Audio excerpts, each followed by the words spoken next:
Peace, everybody. This is Thomas Amal, and I am back. Let me turn this back up for a second. I'm so hyped up. I'm so hyped up. If you are not able to see it, I have it all right here for you. 24. Live another day. And we're gonna get right into it because this is so important. This was a man. This might have been the best show of the season.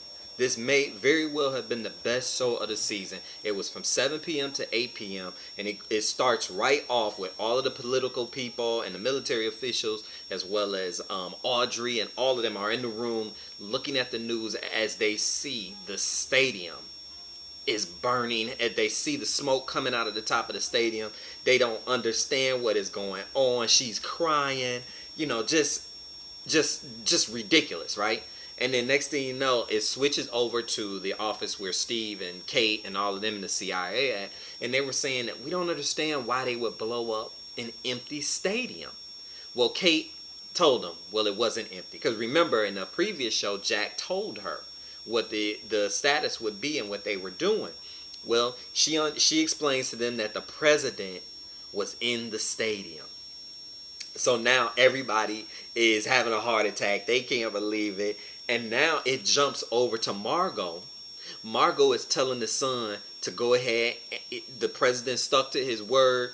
Now we have to stick to ours. Get rid of all of the drones. So as you're seeing, drone by drone, just drop it. Just drop it. Number 4 drops. Next thing you know, the son recognizes something on the screen. He just happens to be looking. He's already directed the final drone, the 5th one, to go to an area where it would basically destroy itself, just like the other ones. But he recognizes a glitch, like a little dig it, in the video of the president.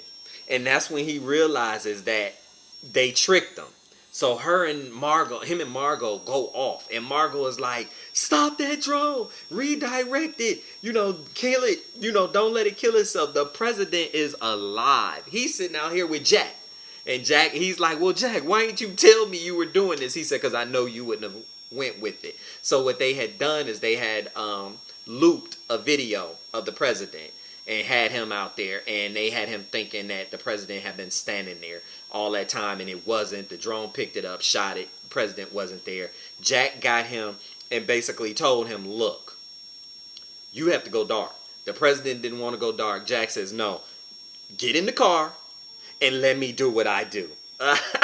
Let me do what I know what to do. I'm about to start wrecking shop. So he basically held the president in dark against his will.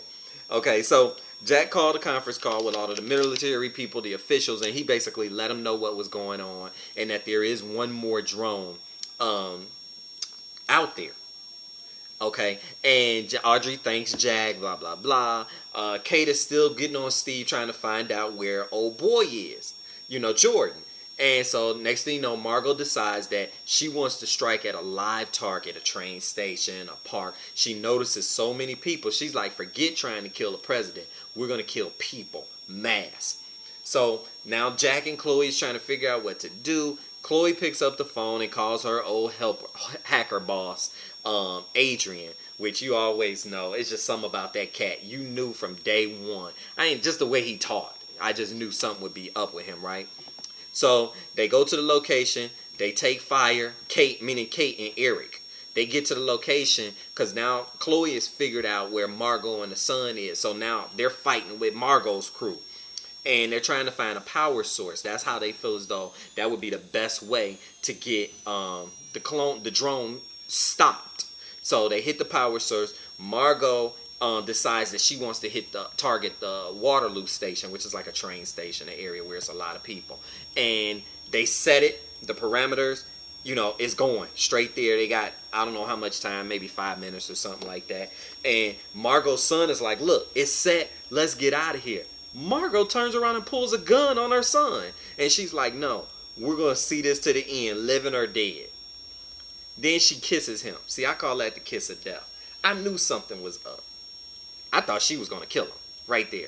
And then she tells him that she loves him no matter what happens. So as it goes on, they're still taking gunfire. Jack turns around. He goes back up on the roof, ties himself up with some wiring, This cat starts making himself down the wall like Spider-Man. You know, if you remember the old Batman series on TV where they're walking down the wall. Jack does this. The son sees him, starts unloading. He misses Jack. So what does this idiot do? He looks out the window. Jack pulls him. See you. He went flying. Talk to you. Son's gone. Jack then turns around, jumps in the window, caps Margot like in the shoulder or something like that, holding her like in a lock, and at the same time talking to Chloe on the phone on how to figure out how to get this drone because they only had like 20-30 seconds left. She explains him what to do. Jack redirects it. It goes into some water, crashes, boom. Margot turns around talking garbage to Jack, and Jack was like, I got one for you. Dude tossed her out the window. I almost lost my voice. I couldn't believe it. I started choking. He threw her out the window. She's splat right next to her son. She gone. That was it. It was the best. That was the best scene of the season. Airborne. Okay, so Jack's partner, takes the president back to the location where everybody is. He gets in, he sees everybody, kisses them, all that kind of stuff. And so Kate gets a call about Jordan being dead from one of her people. So Kate tells Steve, which is obviously the head. Steve calls his guy, which is Adrian, to say, look, you promised me that if I needed it, you would get me out. So what does Adrian turn around and tell him? That if you want to get out, you have to get me that override. Ugh. What do you need with the override for, dude? So he needs to get the override. So now, Chloe, in essence, tells Jack that I'm done. I'm not coming to look at the override. I'm not doing anything else. Nice talking to you. Hope you get to see your family. Peace. Okay, and then turns around and gets in the car with Adrian. Adrian drives up. She gets in the car with him. So you could clearly tell there's something going on between those two. They have some kind of relationship. So now Jack gets back and finds out what happened with Jordan, and now he wants to help out with Kate. He's got the fingerprints going to his boy. Steve is has his guy trying to do some stuff, but Steve is clearly getting more and more nervous. Audrey calls Jack to thank him, but it causes Jack to come out of the room. Steve takes the tech out by straight choking him, and then takes the device and pulls Cam. Meanwhile, Jack's boy calls him while he's talking to Audrey and tells him who this guy is and starts reading off names on the list that this guy has association with. And of course, Steve Navarro. So Jack puts two and two together. He makes a break for the office, gets there. He sees the tech is out. Then next thing you know, he's running. Now they running in the building to get Jack is chasing Steve.